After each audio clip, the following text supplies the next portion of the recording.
Olá pessoal, inscrito aqui no canal Santa Cruz PE Pernambuco. O Santa Cruz teve sua primeira vitória no Campeonato Pernambucano. Venceu o Caruaru City por 1-0.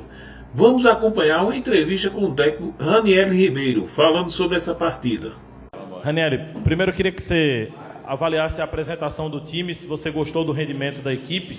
E eu tinha duas dúvidas para tirar com você. Primeiro, sobre a opção por Daxson. Por que você utilizou ele naquele setor?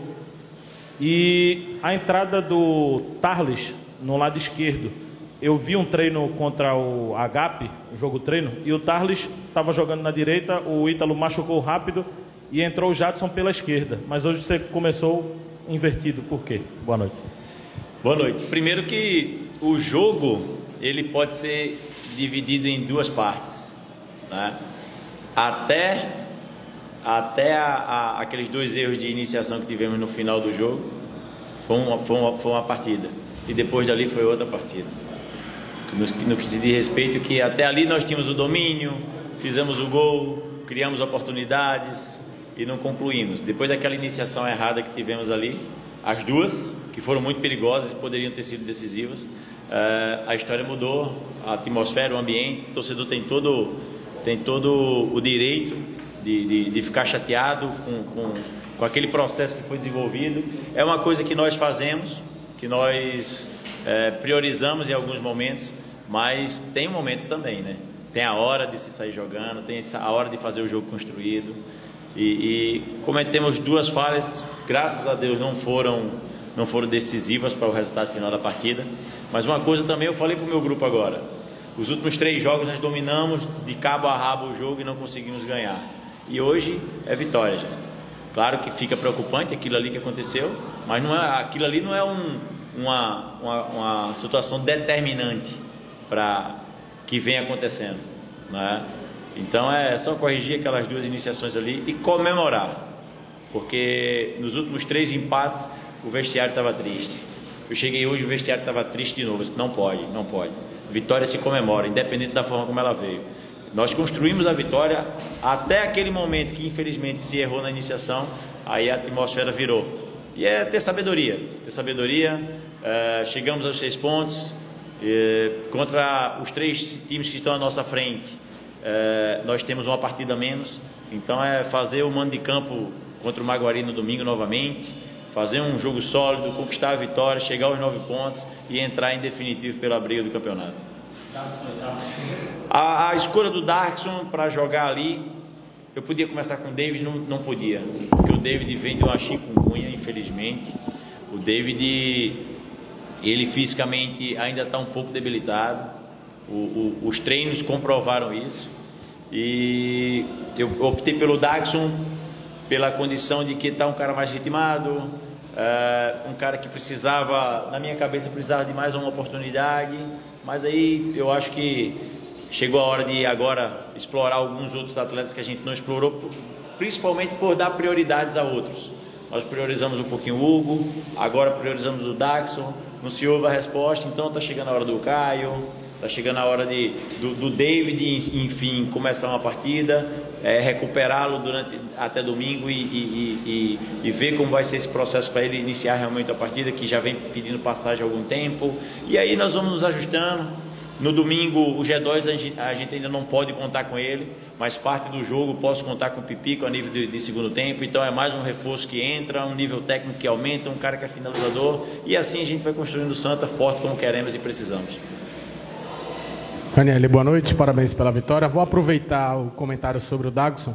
Você fez a opção por ele como titular ao lado do Michel Douglas, e logo no intervalo você já fez a saída dele, fez a troca, colocou o Marcelinho e colocar o David. Minha pergunta vai nesse sentido: se você se arrepende de ter colocado ele como titular por ter já queimado essa mudança no intervalo, e qual seria a outra opção, visto que o David não podia jogar os 90 minutos como você falou?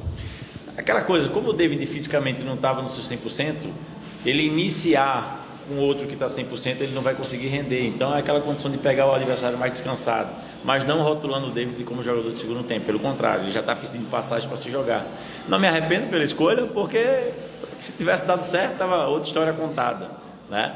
a gente vai oportunizando, cara, vai dando oportunidade aos jogadores, alguns ganharam um pouquinho mais de oportunidade do que outros, e aqueles que não vão abraçando a oportunidade, infelizmente a gente vai ter que ir oportunizando a fila que vem andando. Então, bem por isso, bem por causa dessa situação, que a escolha de iniciar com o Dax é um cara também que estava mais ritmado do que os outros, do que até o próprio Caio também, que está merecendo já uma oportunidade, mas o tempo vai permitir que o garoto possa fazer parte disso. Esqueci de falar daquela situação do Tarles, né, iniciando pela esquerda, e depois daqueles treinos a gente fez uma troca e o Tarles realmente rendeu mais, e por ser o primeiro jogo do Jadson, ele jogando na sua posição seria mais confortável para ele, né? E foi todo mundo pego de surpresa. Eu perdi o Ian no vestiário, no aquecimento, então a troca foi ali 10 minutos antes de iniciar o jogo. Então chamei a comissão só, põe o Jadson mesmo na posição dele para ele não sentir tanto, já que ele foi pego de surpresa, e o Thales já tinha treinado um pouquinho ali.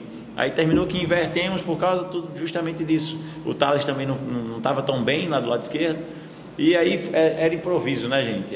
Hoje também se passou por cima dessa dificuldade. A gente está sem o Feijão, sem o Ian Rodrigues, que perdeu no aquecimento, sem o Ítalo Silva, ou seja, eu estava sem lateral esquerdo, meu lateral esquerdo sente câimbra, e eu fico sem opção para colocar lá, e tudo de última hora, tudo de improviso. Por isso que também desarticulou muito o jogo depois das trocas que fizemos. Mas é como eu falei, é comemorar a vitória, independente de como ela veio. E eu não posso agora me levar pelo calor da emoção. Realmente nós tivemos duas situações muito ruins naquelas oportunidades que demos para o Caruaru, mas antes daquilo o jogo estava muito controlado, estava um jogo envolvente, e eu dominando como sempre fizemos nos últimos jogos que nós empatamos. Ranieri, boa noite. A primeira vitória veio numa semana, digamos assim, conturbada para vocês, e aí assim, tem toda a importância de ser a primeira vitória, mas eu queria te perguntar, por ter tido esses problemas de bastidores essa semana, esse resultado é ainda mais importante do que já seria normalmente? Sim, sem sombra de dúvida. Depois de todo o processo de extracampo, de tomar a decisão, tem que sair ou não tem que sair, tem que ficar ou não tem que ficar, a vitória, e eu te falo que esse final do jogo mostra a ansiedade do grupo em ter que ganhar no Pernambucano, não pela semana conturbada, mas essa atrapalhou esse final do jogo também, essa ansiedade de ter que ganhar, a vitória tem que vir, porque nós olhamos para a tabela de classificação e não condiz onde nós estamos, nós não podemos continuar ali. Então essa ansiedade também atrapalhou um pouquinho nesse final do jogo, infelizmente, mas o Santa Cruz é um mix de emoções, né? Um mix de emoções, e eu escutei até vocês da imprensa falar que às vezes o Santa Cruz ele mesmo se sabota em algumas oportunidades, em ter que ficar remoendo o negócio, remoendo aquela coisa, podendo já passar adiante, seguir em frente e focar naquilo que realmente seria importante para nós, que era a vitória contra o Caruaru City. Ranieri, boa noite, parabéns pelo resultado. Professor, duas questões. A primeira sobre o Lucas Silva, que durante a partida a gente percebeu que ele sentiu incômodo na posterior, estava até com kinesiotape ali no local, e pós-jogo ele disse que já é algo que vem incomodando. O Lucas vem numa rotação muito alta, vem de uma sequência grande de jogos, várias ações de alta intensidade ele sempre executa durante as partidas. Em contato do senhor com a fisiologia, departamento físico, existe já uma programação para preservar o Lucas a curto prazo? E um outro ponto, hoje o Matheus Inácio não esteve relacionado por opção técnica mesmo? Obrigado.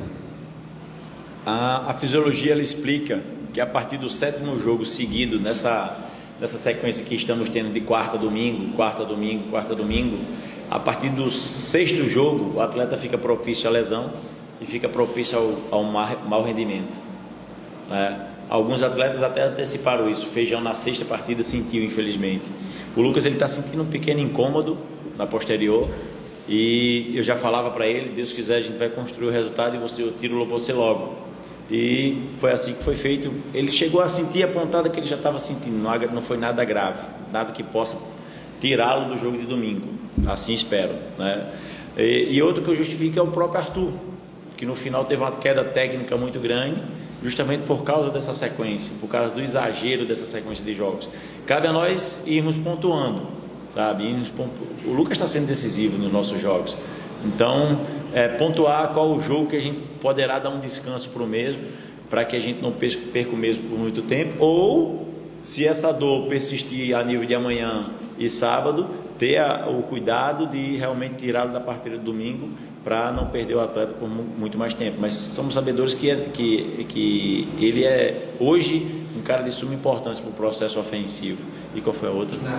O Inácio é aquela coisa, o Michel também foi contratado, é um goleiro que tem toda a condição também de jogar, então criar esse rodízio ali nos jogos, um faz o jogo, outro faz outro jogo, e aí vamos criando para daqui a pouco, caso precise, assim não espero, de um dos dois, ver quem está mais em condições de jogar, mas é mais um rodízio com uma condição criada por mim e pelo professor Washington. Professor Ranieri, boa noite. Perguntar agora, focado já no próximo jogo. Importante, conseguiu a primeira vitória. Você já falou, né, que independente do desempenho após aquelas duas saídas erradas, o importante é a vitória. Mas o que projetar, né, no domingo para o jogo contra o Maguari, onde o time pode já alcançar uma sequência, né, uma sequência de vitórias, caso faça uma boa partida no domingo e consiga o resultado? Primeiro que em algumas situações os times nos surpreendem. O Caruaru em nenhum jogo jogou com 3 zagueiros. Aí quando vem jogar contra a gente, coloca os 3 zagueiros e cria a dificuldade que criou. Aí contra o Maguari eu não espero 3 zagueiros, mas espero a mesma dificuldade ou maior. O amistoso comprovou isso, o amistoso que nós fizemos com o Maguari. Mas também tem que levar em consideração o fator amistoso, onde se tem menos responsabilidade, onde se tem uma ousadia maior na hora de jogar. Então é pontuar, estudar bem o Maguari, e fazer o jogo com a nossa característica, com a nossa imposição. Eu cobrei os atletas hoje na pré-eleção que a gente precisava ter o mesmo comportamento do jogo contra o Afogados, mas transformar aquele comportamento em vitória, em gols. E hoje, graças a Deus, conseguimos. Poderia ter sido um pouquinho mais, aquele lance do Ceará que ele dominou no peito, e poderia ter tido um pouquinho mais de tranquilidade, sabedoria, mas é a ansiedade que eu falo, que todos estão, para que essa primeira vitória tivesse vindo, né? Ainda bem que aconteceu. Então, é ser o Santa que nós estamos sendo, sabe? Mas contra o Maguari com um certo cuidado, por causa que é uma equipe muito perigosa. Ranieri, boa noite. Você falou aí rapidamente em uma das respostas sobre a situação do G2 e do Pipico. Gostaria que você explicasse melhor sobre a situação desses 2 atletas para domingo já. O Pipico você falou que pode ainda atuar alguns minutos e o G2 ainda não está em condições. Né? Porque aí é como eu te falo, o Pipico é um cara de 37 anos. Eu buscar uma alternativa para Pipico chegar no seu pico de físico, como todos esperam, a nível do 100%, esquece. Ele já tem um laço fisiológico, é um cara que se cuida, é um cara muito profissional, um atleta dedicado. Então, é um atleta experiente, que vai saber correr nos atalhos. Então, o jogo na condição do Pipico vai fazer parte do processo de desenvolvimento da sua capacidade física. Ponto. Por isso que domingo eu já pretendo usá-lo. Uma parte do segundo tempo, sim, já para o mesmo ir se condicionando. E é um atleta de 37 anos e em cima desse processo de jogar, ele vai chegar no ponto físico que nós desejamos. Já o G2 não. O G2 é um cara mais jovem, um cara mais forte, precisa realmente, o diagnóstico que foi feito pelos nossos fisiologistas e preparadores físicos nos deu a resposta de que ele precisa de um tempo maior para fazer esse processo também, que o Pipico já vai iniciar domingo. Então, por isso essa diferença dos dois. Mas que bom que vou contar pelo menos com um dos dois que contratamos. E um cara que é decisivo. Né? Um cara que é decisivo, que é o da última bola, da bola da definição. Michel hoje fez um bom jogo, né? Cresceu muito, teve a oportunidade de fazer um segundo gol. Então, já mostrou aquele Michel que nos ajudou lá atrás, no jogo contra o Botafogo principalmente. Então está ritmando. A chegada do Pipico também é bom, que é uma sombra forte, uma sombra pesada, que faz com que os atletas se entreguem um pouco mais e criem essa disputa entre eles, que é muito sadia para nós que temos no elenco. Boa noite, Ranieri. Eu vi na primeira etapa o Santa Cruz um pouco naquela lentidão para fazer a transição da até o campo ofensivo de jogo. Na segunda etapa, você conversou com os jogadores no intervalo para ver essa melhora já na segunda etapa para o Santa Cruz voltar um pouco mais intenso, né? A saída do Lucas Silva, o que é que você viu ali para a equipe do Santa Cruz melhorar na partida? Primeiro, cara, as trocas que fizemos no intervalo, se vocês viram, eu abri mão do primeiro volante e botei um meia. Eu fiquei com o segundo volante de primeiro e fiquei com 2 meias por dentro. Então, a gente jogou as cartas que podíamos para conquistar a vitória. Jogamos a coisa para frente realmente. Então, melhorou muito ali o processo de construção, esse circular, o que torna o jogo lento, principalmente na visão de todos nós que estamos, e vocês mais ainda ali de fora, é porque a linha de 5 faz com que esse jogo fique lento. No que você gira a bola, está sempre fechado. No que você gira a bola, está sempre fechado. Aí dá esse aspecto de que o giro foi lento, tá? Mas concordo com você, não foi tão rápido como das outras vezes. Mas aí eu posso acreditar a sequência de jogos. Nós estamos no 7º jogo. E a sequência de jogos que tivemos nos últimos 4 foram 4 jogos em 10 dias. Eu tive intervalos de 2 dias de descanso nesses 4 jogos. E isso fez um processo de desgaste muito grande do nosso grupo, sabe? As 8 semanas, elas foram de uma validade muito grande, porque está nos condicionando a ter recuperação, uma boa recuperação de um jogo para outro, mas a maratona está dificultando. Então cabe a nós encaixarmos, sabe? Encaixarmos e vermos o que temos de melhor para colocarmos no domingo, principalmente, não só a nível técnico, mas principalmente também a nível físico. Mas concordo com você, teve uma certa lentidão, mas por causa da forma de espera do Caruaru, sabe? Como eu te falei, os caras lá fora jogam no 4-4-2, quando vem contra a gente bota 3 zagueiros, faz a linha de 5 e dificulta bastante.